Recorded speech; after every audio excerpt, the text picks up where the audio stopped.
Mesdames et messieurs, bonsoir et bienvenue à cet échiquier de ce soir du jamais vu dans l'histoire de l'entité sioniste. Cette puissance coloniale devra répondre de ses crimes devant la Cour internationale de justice, la CIG.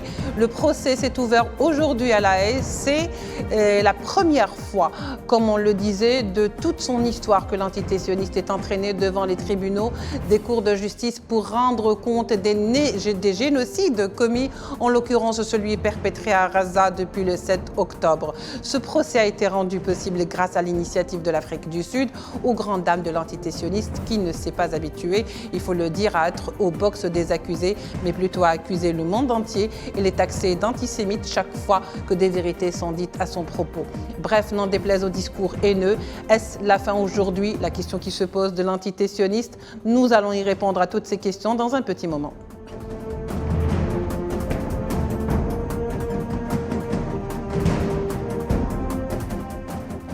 Alors, comme je le disais, pour en parler avec nous, nous accueillons avec beaucoup de plaisir M. Gilles-Emmanuel Jacquet, analyste politique et vice-président de Centre de recherche, le JPRI. Monsieur Gilles Jacquet, comment allez-vous? Bien, et merci pour votre invitation. Merci beaucoup d'avoir répondu par le positif à notre invitation. Et nous retrouverons dans un petit moment Maître Gilles Devers, avocat au barreau de Lyon, et également de la cause palestinienne dans un petit moment. Pour commencer, Monsieur Gilles-Emmanuel Jacquet, ce procès, une première dans l'histoire de l'entité sioniste, ou y a-t-il eu d'autres antécédents dans ce sens? Alors, c'est vrai qu'il y a une dimension historique dans la requête qui a été déposée, la demande d'injonction provisoire faite par l'Afrique du Sud auprès de la Cour internationale de justice. Évidemment, l'accusation de génocide, qui est un des crimes les plus graves dans le droit international, c'est quelque chose qui est plus que symbolique, puisque ça entache toujours la réputation d'un pays. Maintenant, dans le cas de la Cour internationale de justice, ce qu'il ne faut pas perdre de vue, c'est que, quelle que soit la sentence qui sera, enfin la décision qui sera rendue, personne ne sera arrêté et enfermé à l'issue de cette procédure. Mais par contre, la Cour internationale de justice, en effet, dans le passé, a aussi traité d'autres dossiers similaires. Alors l'Ukraine avait par exemple en 2022 déposé une requête auprès de la Cour suite à l'invasion de son territoire par l'armée russe, et puis sur des allégations de crimes de guerre qui auraient été commis par les forces russes.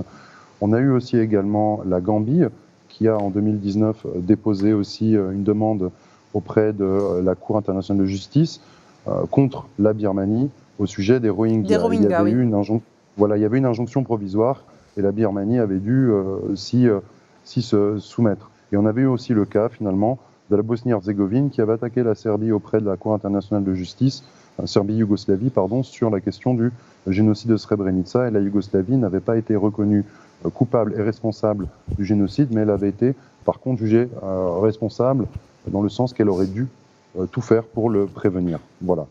Oui, mais le problème, Gilles-Emmanuel Jacquet, c'est concernant l'entité sioniste. Jusque-là, jamais l'entité sioniste n'a été entraînée devant une justice ou une cour internationale pour justement répondre de ces crimes ou de génocide. C'est une première que Pretoria, justement, a eu l'initiative de faire. C'est de cela que je parlais. Pour l'entité sioniste, qu'est-ce que cela implique si des décisions sont prises justement ou sont prises pour reconnaître justement le fait de génocide, parce que c'est de ça qu'on discute aujourd'hui. Bon, encore une fois, au niveau des conséquences, et surtout des conséquences en termes d'image, des conséquences politiques, évidemment aussi il y a déjà des conséquences diplomatiques, puisque les relations entre l'Afrique du Sud et Israël vont être évidemment en crise suite à cela. Mais pour le reste, on ne verra pas de personnes arrêté suite à un ordre de la CIJ, puisque ça ne rentre pas dans le champ de compétences de la CIJ. Si une sentence est rendue, disons une injonction provisoire demandant à Israël d'arrêter son opération à Gaza, eh bien Israël pourra ou ne pas s'y soumettre. Et les États aussi ont la liberté, disons qu'ils sont libres de leur point de vue, d'appliquer ou pas ces décisions. Et cela entraîne évidemment, encore une fois, des conséquences en termes de mauvaise réputation, d'image du pays, et ainsi de suite. Eu égard aussi à la nature quand même de cette affaire, c'est un crime qui est grave, le crime de génocide, c'est une accusation grave. eu égard aussi à tous les enjeux internationaux sur la question de Gaza, avec tous les morts civils et tout cela, c'est un procès dont le résultat n'est pas, je veux dire, prévisible. On a un collège de juges qui va se pencher sur cette affaire, et une opinion dissidente n'est pas impossible. Et encore une fois, en ultime ressort, Israël pourrait ne pas du tout se conformer à la décision qui pourrait être rendue. Et ça ne serait pas finalement quelque chose de surprenant, puisque c'est un pays qui a eu l'habitude pendant très longtemps aussi de ne pas se conformer aux différentes résolutions émanant notamment du Conseil de sécurité des Nations Unies ou de l'ONU en général. Ben justement, Monsieur Jacquet, si Israël ne se conforme pas justement aux résolutions qui seront prises, aux décisions, à savoir c'est possible qu'il y ait une décision lui imposant, exigeant donc à l'entité sioniste d'arrêter immédiatement ces hostilités et sa guerre contre Gaza. Dans ce cas précis, est-ce que l'entité sioniste ne serait pas considérée comme un État hors la loi? Parce que c'est ce que stipule la loi et bien sûr le dossier sera transféré au Conseil de sécurité qui va considérer que l'entité sioniste est un État hors la loi et avec tout ce que cela impose, donc pour un État hors la loi. Est-ce que Israël, finalement, c'est la fin de l'impunité pour Israël? Alors la fin de l'impunité, je ne sais pas, comme je dis, il y a une longue histoire d'impunité. Par contre, il est vrai que cela, si, imaginons, on est encore dans l'hypothétique, hein, mais si une décision est rendue contre Israël par la Cour, les États-Unis seraient assez embêtés quand même, parce qu'en termes d'image, la CIJ, ce n'est pas la CPI. Les États-Unis pourraient toujours dire, bon, toujours la CPI n'en sont pas membres, ils peuvent ne pas reconnaître sa juridiction, mais pour la CIJ, c'est une toute autre affaire. Les États-Unis doivent aussi reconnaître, et ça c'est d'ailleurs ce qui est lié notamment à la Convention de 48 sur le génocide, c'est que les autres États aussi ont obligation de prévenir un génocide s'ils en ont connaissance. Et les États-Unis étant alliés d'Israël, ils seraient dans une situation qui, en niveau juridique, mais aussi simplement en termes d'image et de réputation internationale, pourrait être désastreuse. Et on peut se poser la question aussi si un des enjeux justement de la visite de M. Blinken, ça n'est pas essayer de pousser Israël à une forme, si j'ose dire, de modération, ou à cesser une partie des opérations, ou à temporiser, pour ne pas prêter le flanc et ne pas nourrir finalement aussi cette affaire et arriver à un résultat qui lui serait défavorable. Oui, très bien.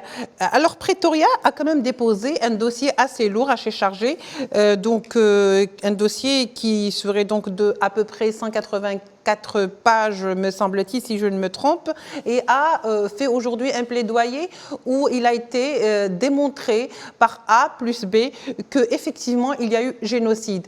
Jusqu'au jour d'aujourd'hui, à l'instant même où s'est ouvert cette séance, Israël insiste, l'entité sioniste et son gouvernement, et s'étonne qu'il soit ainsi donc traduit devant la justice pour répondre de génocide, parce que pour eux, il n'y a pas encore de génocide, alors que tout atteste que génocide il y a. Oui, alors justement, c'est aussi l'enjeu quand on a affaire à ce genre de crime devant une cour internationale, c'est de savoir aussi à quel type de crime précisément on a affaire. Donc pour l'Afrique du Sud, il est clair qu'il s'agit d'un génocide, et on peut en reparler après justement, c'est la question de l'interprétation aussi, pas seulement des faits, mais de l'interprétation des textes. Donc Israël va évidemment nier qu'il s'agit d'un génocide.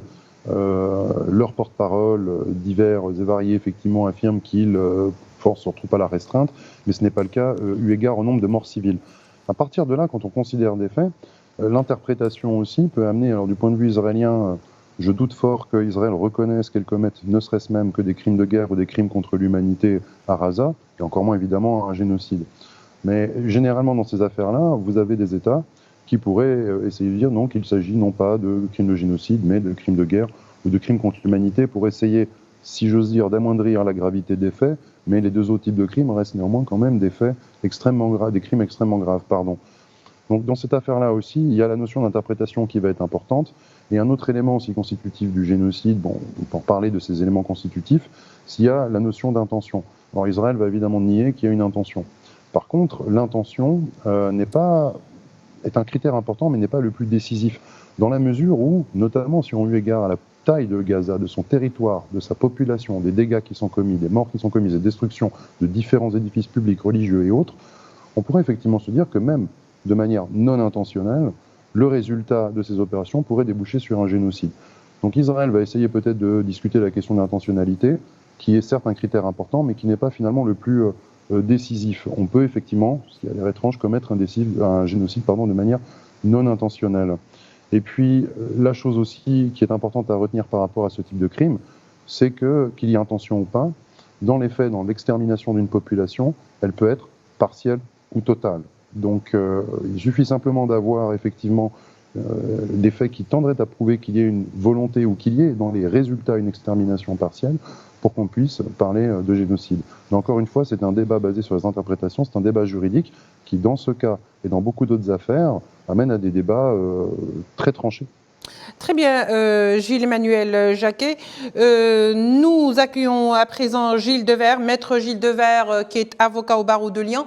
Il est également avocat de la cause palestinienne et de la cause sahraoui. Maître Gilles Devers, bonsoir. Merci de nous rejoindre.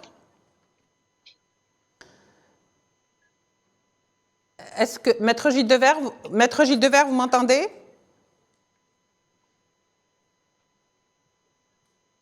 Maître Gilles Devers? Ah oui. Ah, très bien, parfait. Alors, on était en train de discuter sur le fait qu'aujourd'hui, est-ce qu'il est difficile de démontrer qu'il s'agit d'un génocide? Combien faut-il encore de morts? Puisque le bilan d'aujourd'hui fait état de 23 400 martyrs et Dieu sait combien de blessés et de disparus. Combien faut-il ou combien d'arguments encore faut-il pour que le fait de génocide soit acquis? Écoutez, on aura la réponse, la première réponse dans peut-être 10 à 15 jours, hein, puisque l'ordonnance est attendue assez rapidement. Moi, je vois une évolution intéressante par tous ceux qui suivent le dossier, c'est-à-dire que pour nous-mêmes, quand on avait déposé la première plainte le 9 novembre, on visait uniquement le génocide par la destruction des conditions d'existence, en disant c'est déjà beaucoup, mais ça existe et c'est une chose qui est connue, c'est-à-dire on évoque, on vous détruit votre cadre de vie, voilà, et en vous rendant la vie impossible.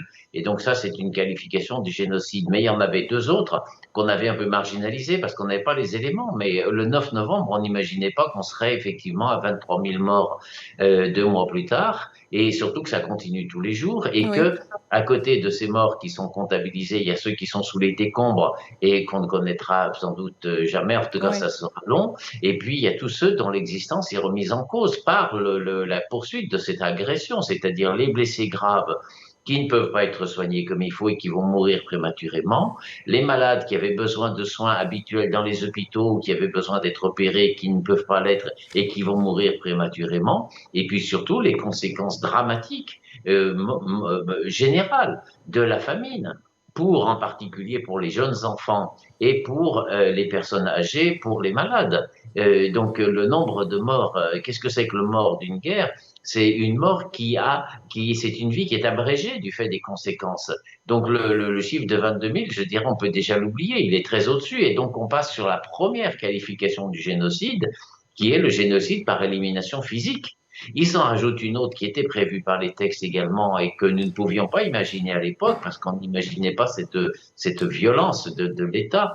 C'est la description, le génocide par l'atteinte aux naissances. Pourquoi? Parce que les maternités sont devenues inaccessibles. Il y a plus les femmes accouchent comme elles le peuvent. Il n'y a plus de suivi ni de la maternité, ni de la grossesse, ni du suivi de post-couche. Et les femmes sont tellement fragilisées par la sous-nutrition que beaucoup de témoignages médicaux viennent en disant qu'elles ne sont pas en mesure d'allaiter. Et les enfants, quand ils naissent, ne peuvent pas bénéficier des soins immédiats qui peuvent être nécessaires. Donc, on est passé d'un génocide, d'une qualification à 3. Et ça montre la gravité de la situation qui se poursuit par ailleurs. Quand hier encore, on a les déclarations des ministres disant mais on n'est pas une étoile sur le drapeau des États-Unis, donc même ce que disent les États-Unis, on n'en tiendra pas compte, et donc les Palestiniens, faut qu'ils dégagent de leur terre, vu que cette terre nous revient. Donc je crois que on a les éléments qui sont tout à fait réunis. Moi personnellement, je sors très conforté de l'audience qui a eu lieu aujourd'hui. Je sors également conforté, je dirais, des travaux que nous conduisons parallèlement avec le collectif d'avocats pour prévoir les preuves pour les mandats d'arrêt, donc question qui sera débattue devant l'autre cour, la Cour pénale internationale, où on réunit, grâce aux travaux de l'ONU, des éléments accusatoires particulièrement forts. Donc Israël maintenant est convoqué par la justice. Pendant des années et des années, des décennies, il a convoqué les Palestiniens. Mais cette fois-ci, le jeu s'inverse et il s'inverse avec un jeu qui est un jeu légal cette fois-ci, qui est un jeu équitable, qui est un jeu public, mais qui sera extrêmement dur dans l'application de la loi parce que tout ce que nous voyons tous les jours, encore ces images qu'elle a sous nos yeux, c'est absolument insupportable en termes d'humanité. Alors, la question que tout le monde, peut-être, ou la réponse que tout le monde attend, c'est, Monsieur Gilles Devers, que risque l'entité sioniste, justement, si ils sont reconnus pour crimes de guerre contre Gaza? La reconnaissance juridique, j'essaye d'être précis dans la Oui. réponse, un petit peu passer par le juridique, mais la reconnaissance définitive, ce ne sera pas l'affaire des mesures provisoires, ça sera l'affaire du jugement qui sera rendu, de l'arrêt qui sera rendu plus tard, dans lequel vont participer d'ailleurs un certain nombre d'États qui se sont fait connaître. Alors on dit que ça sera des années, des années, des années. C'est toujours ce discours de discrédit sur la justice internationale. Moi, je pense que ça sera assez court par rapport à une décision de justice qui se prononce sur des éléments partiels, sur des éléments pareils de cette importance, surtout qui sont tellement massifs qu'on n'a pas besoin du détail de savoir si c'était l'immeuble ou tel immeuble. Donc peut-être un délai d'1 an ou de 2 ans pour avoir la mesure directe sur la décision directe complète sur le génocide. 2 ans, c'est peut-être beaucoup, mais regardez tout le temps qui a été perdu depuis cette erreur historique qui a été Oslo, des décennies pour arriver à quel résultat? Une colonisation qui s'est implantée. Donc 2 ans pour avoir une décision de justice qui sera très nette et tranchée, c'est très peu, c'est très rapide, et vous verrez que pendant les 2 ans, on aura beaucoup de travail et souvent à faire le point sur le dossier. Mais la décision qui est rendue, elle va devoir dire qu'il y a suffisamment d'éléments qui concrétisent le génocide. Voilà ce qu'elle va dire. C'est-à-dire qu'il y a suffisamment d'éléments pour que je prononce des mesures provisoires. Vous voyez, les deux, c'est-à-dire elle va dire, je condamne pas, mais j'ai tellement de l'impression qu'il y a un génocide que je prends les mesures provisoires. Donc ça sera, quoi qu'il en soit, un cap très important.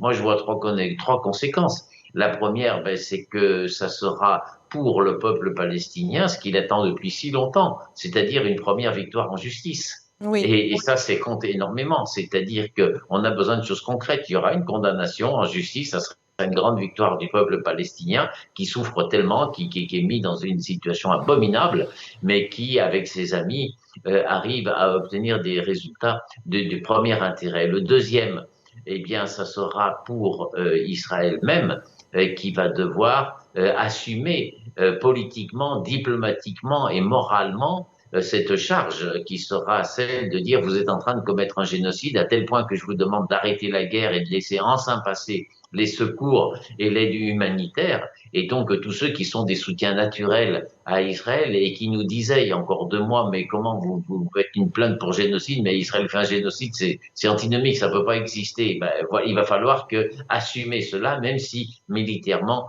vous voulez toujours continuer votre massacre. Le troisième volet, il sera pour les puissances occidentales.